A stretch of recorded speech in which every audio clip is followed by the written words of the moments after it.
तो बच्चों, आज का जो वीडियो है वो क्लास 10th के मैथमेटिक्स का दूसरे चैप्टर का है, 10वीं क्लास के गणित का दूसरा अध्याय, जो कि पॉलिनोमियल है, बहुपद है। और ये जो आज की जो क्लास होगी ना, ये सभी के लिए है, चाहे वो बिहार बोर्ड से हो या फिर सीबीएसई से हो, क्योंकि इस चैप्टर में मैं बहुपद के पूरे कॉन्सेप्ट को समझाऊंगा और एनसीईआरटी, आर.एस. अग्रवाल या फिर केसी सिन्हा, इन सब की बुक्स के से रिलेटेड हम कुछ क्वेश्चंस भी करेंगे। ठीक है, तो आज का जो चैप्टर है बहुपद, ये बहुपद होता क्या है, बहुपद की परिभाषा क्या है।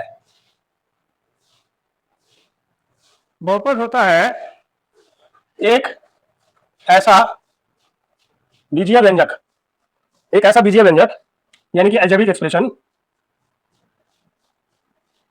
बताओ अलजेब्रिक एक्सप्रेशन क्या होता है, बीजीय व्यंजक क्या होता है। एक ऐसा बीजीय व्यंजक जिसमें चरों यानी कि वेरिएबल्स की घात और ऋणात्मक, या फिर ऐसे लिखो कि घात एक पॉजिटिव यानी कि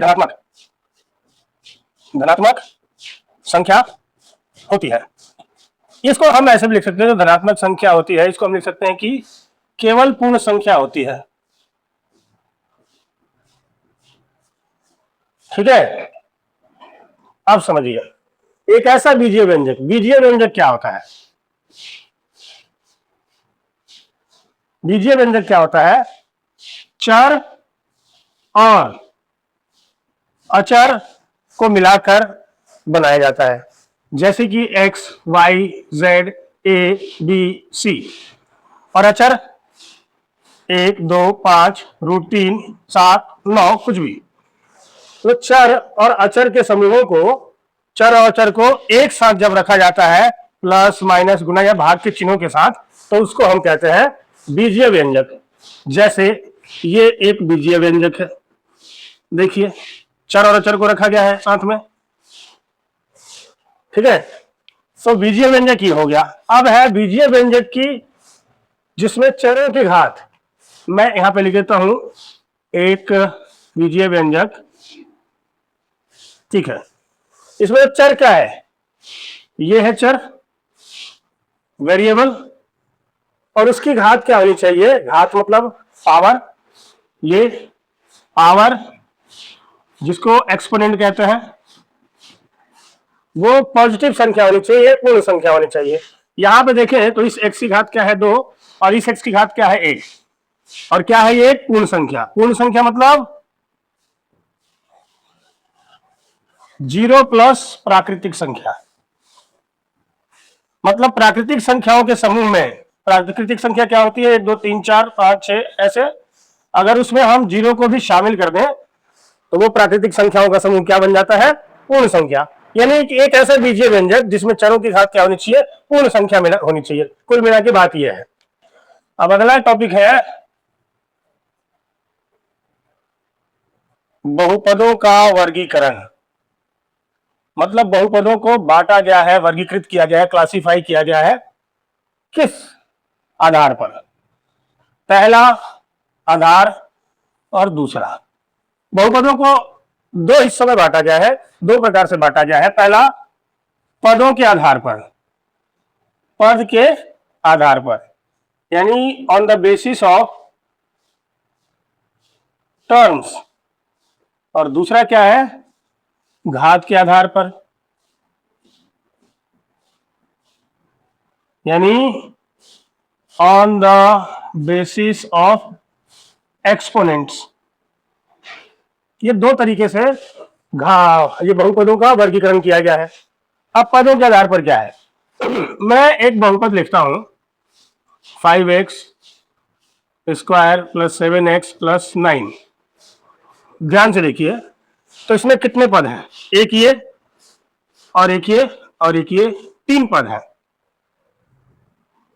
अगर कोई दो चर और अचर एक साथ है, अगर उनमें गुणा का चिन्ह है या फिर कोई चिन्ह नहीं है, तो इनको एक ही पद माना जाएगा, जैसे कि ये। लेकिन यहां पे हम देख रहे हैं कि दो पदों के बीच में प्लस माइनस का साइन है, तो ये एक अलग पद है, ये एक अलग पद है।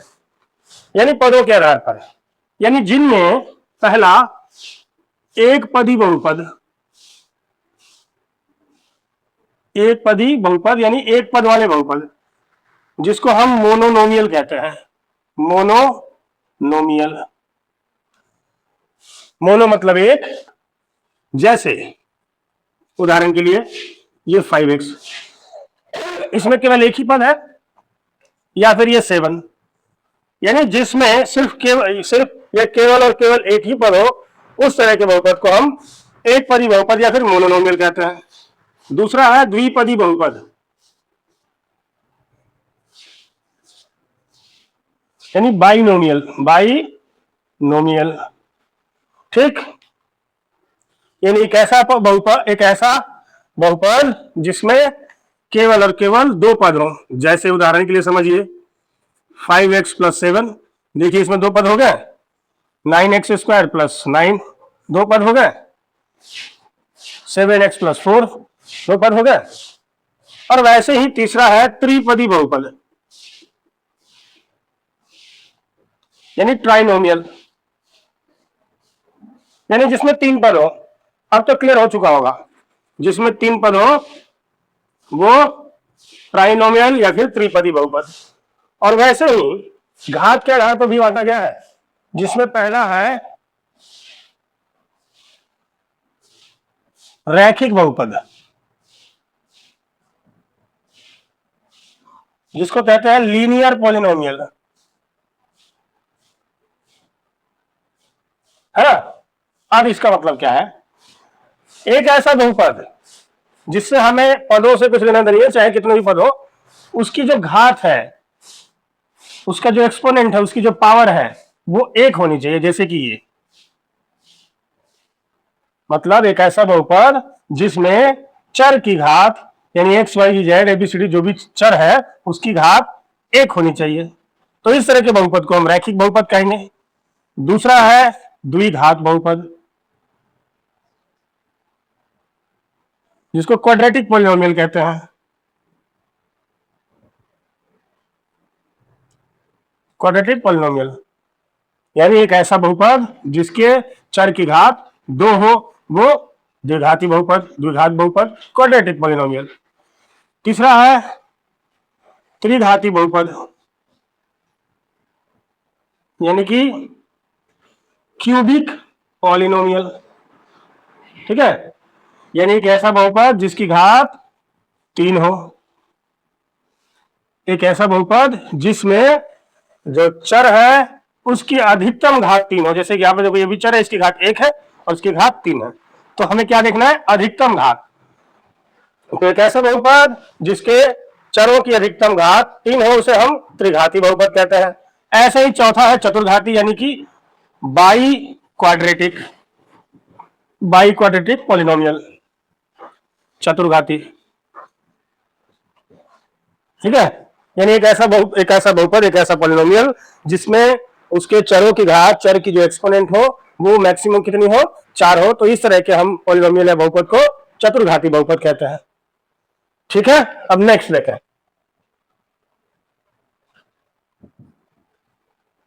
अब अगला चीज है बहुपद का मानक रूप। मानक यानी कि standard form, standard form of polynomial. ये क्या होता है, हमारे सिलेबस में द्विघात बहुपद है, ठीक है, क्वाड्रेटिक पॉलिनोमियल है। तो द्विघात बहुपद का मानक रूप क्या होता है? द्विघात बहुपद का मानक रूप ये होता है ax square plus bx plus c। अब यहां पे जो साइन है ना, प्लस माइनस कुछ भी हो सकता है।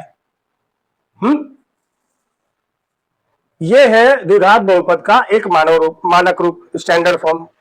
वैसे ही त्रिघात बहुपद का एक मानक रूप क्या हो जाएगा, ax cube plus minus bx square plus minus cx plus minus d।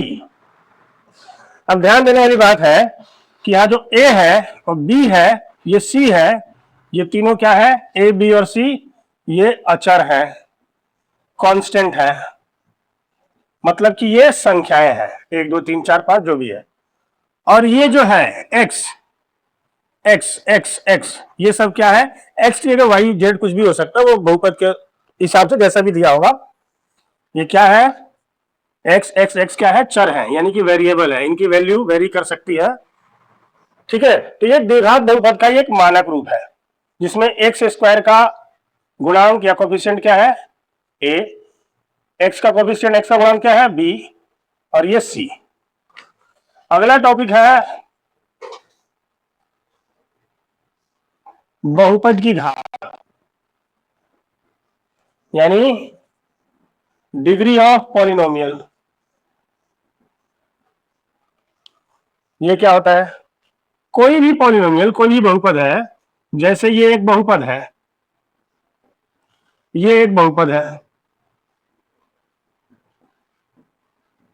ये एक बहुपद है,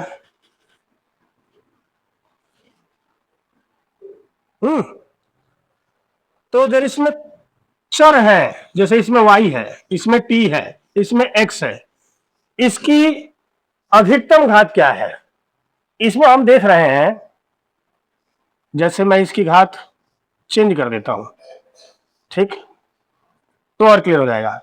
इस बहुपद में, इस पॉलिनोमियल में जो चर है उसकी अधिकतम घात कितनी है, उसी को हम बहुपद की घात कहते हैं या फिर डिग्री ऑफ पॉलिनोमियल कहते हैं। जैसे कि यहाँ पे चर क्या है, x, इसकी घात कितनी है, 1, इसकी घात कितनी है, 2, तो इस बहुपद की घात कितनी हो जाएगी, 2। और इसमें इस बहुपद की घात कितनी हो जाएगी, यहाँ पे देखिए जो चर है 1, इसकी घात 1 है और इसकी घात कितनी है, 5, तो इसमें बहुपद की घात कितनी हो जाएगी, 5।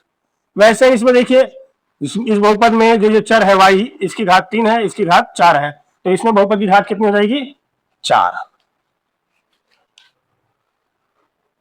अब अगला टॉपिक है बहुपद के शून्यंक।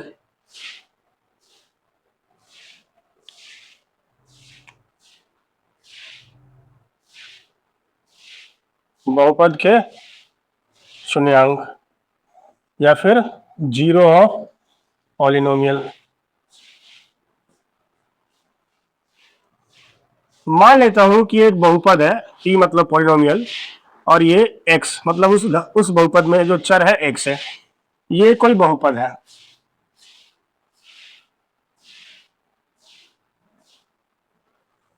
तो इस बहुपद का शून्यंक क्या होता है, यहां पे x की क्या वैल्यू होगी, यानी x की जगह क्या रखें कि ये पूरा जो पद है शून्य के बराबर हो जाए, जीरो के बराबर हो जाए, उसी को हम कहते हैं बहुपद का शून्यंक। यानी x की वो क्या वैल्यू हो सकती है जिसको हम रखें इसमें, तो इसको अगर हल करें उसके बाद ये पूरा जो टर्म है, पूरा जो ये व्यंजक है, उसका मान जीरो के बराबर आ जाए, और उसी को हम कहते हैं बहुपद का शून्यंक। वो हम चेक कर लेते हैं या फिर निकाल भी सकते हैं, निकालने के बहुत तरीके हैं, अभी आज हम पढ़ेंगे। अगर मैं x की जगह -1 रखूं तो क्या होगा, चलिए देखते हैं। 5 - 1 का स्क्वायर -5, x की जगह मैंने -1 रख दिया, तो 5 इंटू -1 का स्क्वायर तो 1 ही होगा, यानी कि होगा 5 - 5 बराबर 0। यानी x बराबर अगर हम -1 रखें तो ये बहुपद शून्य हो जाता है, शून्य के बराबर हो जाता है, तो हम कहेंगे कि इस बहुपद का जो शून्यंक है वो 1 है। अब ध्यान देने वाली बात है कि शून्यंक कितने होंगे, क्या यही एक संख्या है -1 जिसको रखे तो 0 आ जाए, या कोई दूसरी भी संख्या है। मैं करके दिखाता हूं, फिर उसके बाद बताता हूं कॉन्सेप्ट क्या है। मैं एक बार 1 रख के देखता हूं, x की जगह 1 रख के देखता हूं, 5 1 का स्क्वायर 5, 1 का स्क्वायर तो 1 ही होगा, यानी कि 5 1 जब 5, 5 एकम 5 -5 बराबर 0। यानी x की जगह अगर मैं 1 भी रखूं तो इस बहुपद का शून्यंक या यह बहुपद शून्य के बराबर हो जाएगा। मतलब -1 भी इस बहुपद का शून्यंक है और +1 भी इस बहुपद का शून्यंक है।